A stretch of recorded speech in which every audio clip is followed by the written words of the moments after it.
افغانو خودکش جیکټ ور سره وي بمونه ور سره وو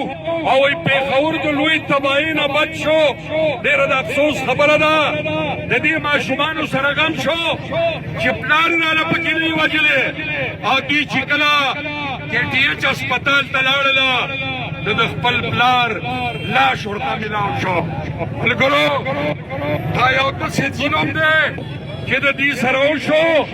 چې په دنیا کې د دې مثال نه میلاویږي زهرالله نه چېرته په مقدمه کې پولیس ته وانټېډو نه پوج ته وانټېډو نه نورو جلسو ته وانټېډو د هغه یو ګناه وه او هغه دا چې د خورشید علي خان د درګۍ څوک چې سابقه ګورنر دی او د فوج جرنیلان پکې دي هغه د چاقوونه ورانول او زهرالله د هغې خلاف مزاحمت کړی او په هغه وخت کې هم هلیکاپټر باندې فوجیان ورته راکوز کړه او هغې پره کړه هغه سعودي عرب ته غریبو تښتېده ځکه چې د دې ماشومانو غم ورسره و چې د دې ټیکټې ډکې کړه خو چې کله 2 کاله پس رالو نو د هغه سره دغه عمل وشو کوم چې زمونږ او ستاسو په وړاندې باندې دی موږ دا وایو چې که زر پېر یم په میډیا کې تاسو دروغ ووایئ زر پېر یم تاسو په اخبارونو کې ورکئ چې دا دهشتګرد دی نو دې ماشومانو تاسو نه چیرې روټۍ نه وغوښتي تعلیم یې دنه نه وغوښتی د دې ریاست نه روزګار نه وغوښتی د پلار هم ورته ولې مړ کړه پلار هم له په څه باندې مړ کړه د دې تپوس به څوک د چا نه کوي نه دا خبره پټېږي دا د سوشل میډیا دور دی اوس ټولې وطن ته دا ټول خلک قرآن په سر باندې تیار دی چې زهرالله بې ګناه وژلی دی داسې ده او که نه ده ملګرو ړندو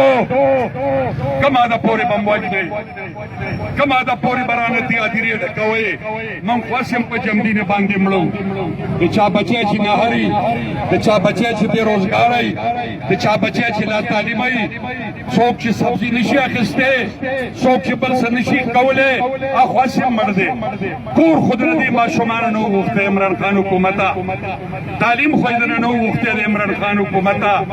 روزګار خو یې دنه نه وغوښتی عمران خان حکومته دوی د خپل پلار تپوس کوي د زهرالله شهید چې د هغې تپوس د چا نه وکړو او دویم ظلم چې دې وکړو دې دا وکړو چې دې ماشومانو ته به راتلونکي ماشومان پیغور کوي وایي د دهشتګرد زامن یې تاسو دوی دا سوال کوي چې موږ ته وښیئ چې زموږ پلار د دهشتګردۍ په کومه مقدمه کې مطلوب تاسو ته دوی دا تپوس کوي تاسو نه چې موږ ته ووایئ چې زموږ پلار ته کوم عدالت د شوک کېدو آرډر ورکړی و دوی دا تپوس کوي تاسو نه چې ظالمانو څومره به نور پښتانه وژنئ څومره بیا د ګرفتارۍ په نوم باندې بوځئ او وژنئ بیا دا ګولۍ به ستاسو خلاصې شي خو د پښتنو سینې ډېر لوی تعداد کې دي دا خلاصېږي نه دا سپینګیري به تاسو برداشت کړي دا بوډاګان به تاسو برداشت کړي خو دا ماشومان تاسو نور نشي برداشت کولی اوس د آر پار لوبه ده اوس به پښتون بل تحفظ دپاره د خپله راپاسي اوس به پښتانه تدې ټپلې او سیاستونه یو طرف ته ږدي او دا تپوس به خاص کر د 400 د ضلعې په خلکو باندې پرندې ځکه چې زهرالله د 400 سره تعلق لرو د 400 پښتنو ځان له دې پلار نو د 400 د ټولو ماشومانو پلارو ځان له دې رور نو د 400 د ټولو ځوانانو رورو او د ګناه نه د ریاست خلاف څه کړي دي نه د فوج خلاف څه کړي دي نه د بل چا خلاف څه کړي دي